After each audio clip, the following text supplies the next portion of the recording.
everyone. Welcome back to a new episode of our series, A Day in the Life of a Virtual Latino, where we interview virtual assistants while having a snack. I'm your host today. I'm Maria A., the Community Engagement Assistant at Virtual Latinos, and I have the pleasure to chit-chat with Kenny. He's an assistant graphic designer from Belize who loves playing the guitar and watching movies. Hi, Kenny. How are you today? Hi, I'm doing very well. Thank you for asking. Excellent. How has been your week? It's been a good week. There was quite a lot of work to be finished up before the week, and I feel as I am, gearing up to finish. And it's been a good week. Excellent. You feel you are very satisfied with your week. Yes, I think so. I'm very happy to hear that.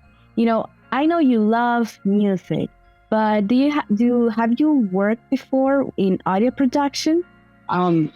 Not necessarily. No, so it's all like a hobby per se. So like, it's all on my free time. I would it would be nice to um actually explore that. I think the internet opens up endless possibilities. So maybe one day I could my music out there and start.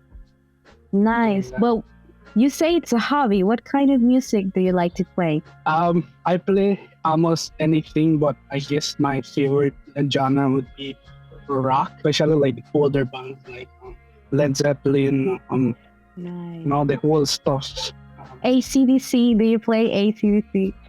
AC/DC. I don't know a guitarist that wouldn't play an AC/DC the moment he grabs a guitar. So yes, I'm getting. That's nice. I love rock music, so I support your hobby. That's pretty cool. That's good. What is one thing we would never guess about you, Kenny? Most people I know personally, they see me as very reserved, like very introverted. But I have won 2 debate contests Wow.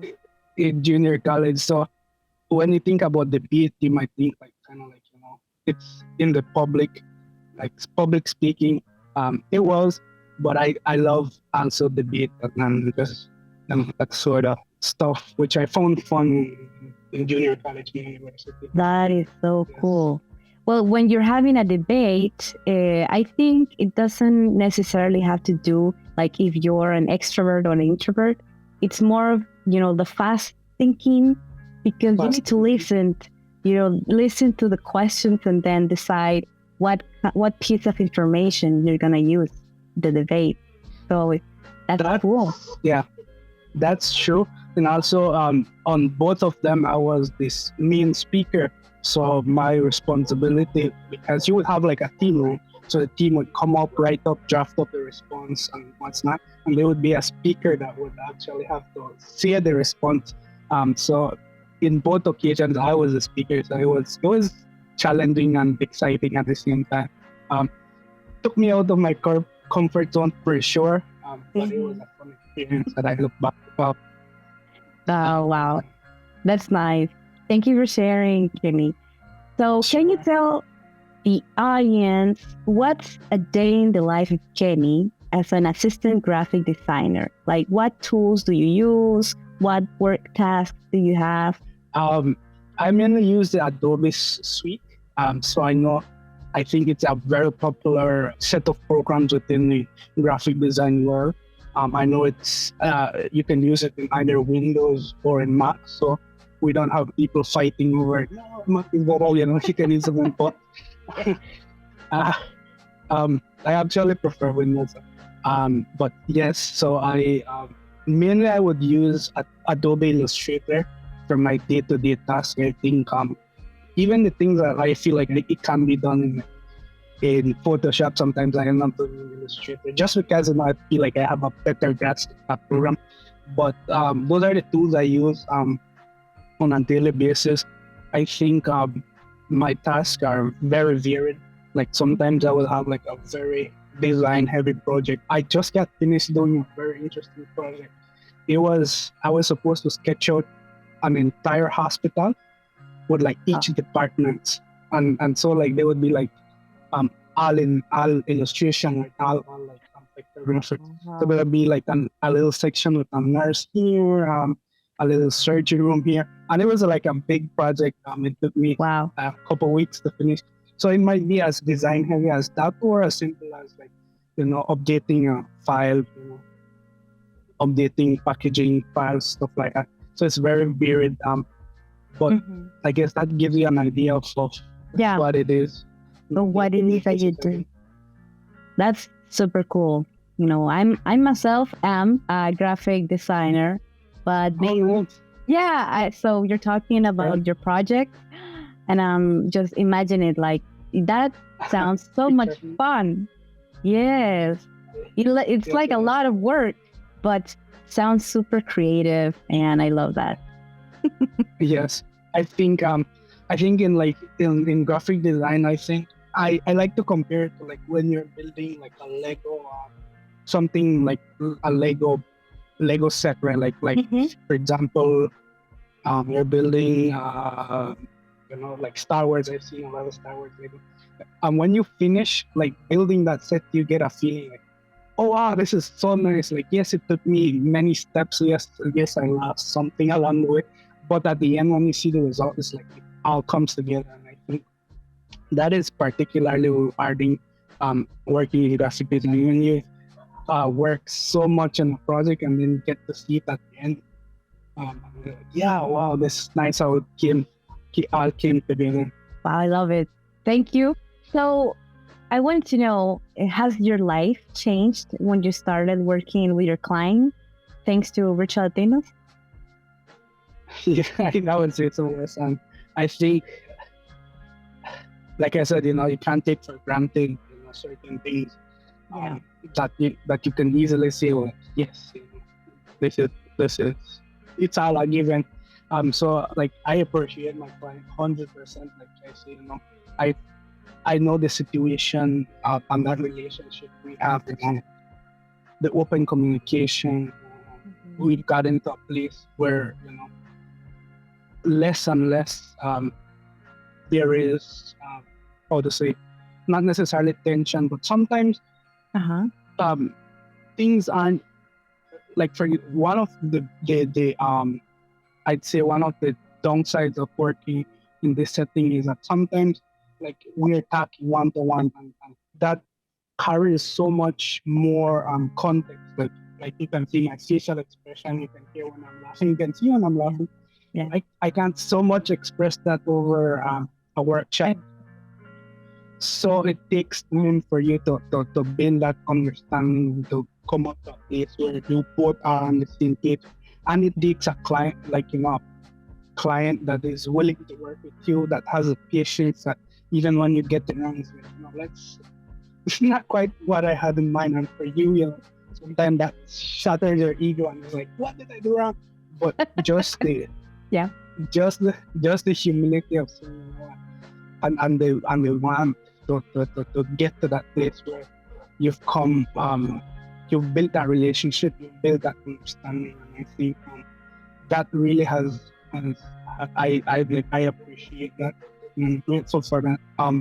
I know that it's not like every client that would be as patient, or everybody that would be so willing to work step by step with you, and even the agency that is.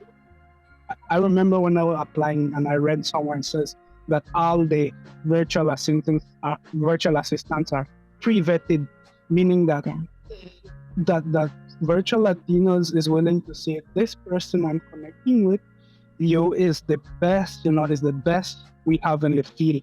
And so how much of that relies upon us, the virtual assistants, because if we have this agency saying, I will stick my hand in the fire for X person, how is that translated to you reciprocate that through the good work you do, upholding the values of the agency, upholding the standards, and I think we ought to appreciate that and not take that so much for granted, because what happens when things don't go that way. It's not so much the us that are they will come to you guys and say, hey, but you said this person was the best in the field. What happens when we're not giving the best or want to take the steps to improve and build upon a relationship? Like I said, yes, it takes two persons, like the client and you, but your willingness to grow as a person and as a professional, I think also needs to be there. Yeah. I think you're onto something. And that leads me to my last question for you. What advice would you give someone that wants to start a career as a virtual assistant? I'd say, if you've been thinking about it, I think there's so many good things about it.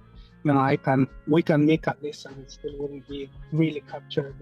But to be honest, there are some challenges. Some in this month for ERT that challenges with everything. There's a good and bad side. So I would say, but for me, the good outweighs the bad. In the context of us as Latin Americans, I know Belize doesn't technically qualify as being Latin America. So yes, I think in the context of we Latin Americans, I think we like the economy, like Belize's economy has never taken steps towards good. So when you have access to a market like a North American market and an agency that is willing to say, yes, this person is the right person, is the right fit for the job, given that they have the right skills, to service you as a client, then I think that is really eye-opening, and so I can make, in terms of financial, like I know we don't like talking about money, but we have to talk about money. We need money to live. I can make as much or a double as what I would be paid for in the same position, and almost anywhere in Latin America. So I think that really, pushes you to say, well, are my skills really valued in such a place? Is there somewhere else that people would say, I would probably do the same work, right? Yeah. But in another place, it's more than it's a no-brainer. Yeah. What would you choose? Of course, they're willing to pay you more than you would gain on your local country, on your birth country. So yeah, I totally get what you mean. So that's like a very good incentive to become a virtual assistant. Many other things. Yeah. Well, thank you, Kenny, so much for joining us today on this episode. And, we didn't get to see what you were having today. We were talking. What are you having? So these are called powder buns here in Belize. Oh, nice. So what is it? They are like, the outside is like a cookie kind of texture, so a rough texture, and then the inside is like bread almost. So I've known like other people, it's just like a cookie all around, but I prefer it. It's like soft on the inside. Yes, it's like a flattened bread. Yes. I've seen. Well, I haven't eaten your. What's it called again? Powder buns. Powder buns. Powder. Powder. Powder buns. That's nice. Yeah, I here in my country we had something similar, but it's it's like a coconut bread, but yours has more than coconut, right? Mm-hmm. So like, yes, it has. Some people would put coconut, but it also has spices like cinnamon, nutmeg, stuff like that. That really gives it really clear. Nice. Well, I was having what is it? Ginger cookie. A ginger cookie. Here, it's something that people love to eat while they drink a Coca-Cola or coffee or milk. But I just decided to have a little bit of coffee. So, Mm.